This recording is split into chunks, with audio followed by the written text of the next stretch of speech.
rồi, đường hoa vẫn chưa mở lối.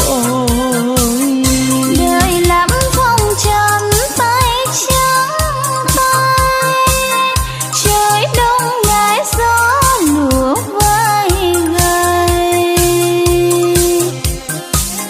Lầu kín trăng về không lối chiếu, gác cao ngăn mềm yêu. Thì thôi mơ ước chi nhiều, bên nhau sao tình xa vạn ly, cách biệt mấy sơn khê. ngày đi mắt em xanh biển sâu, mắt tôi rưng rưng sầu.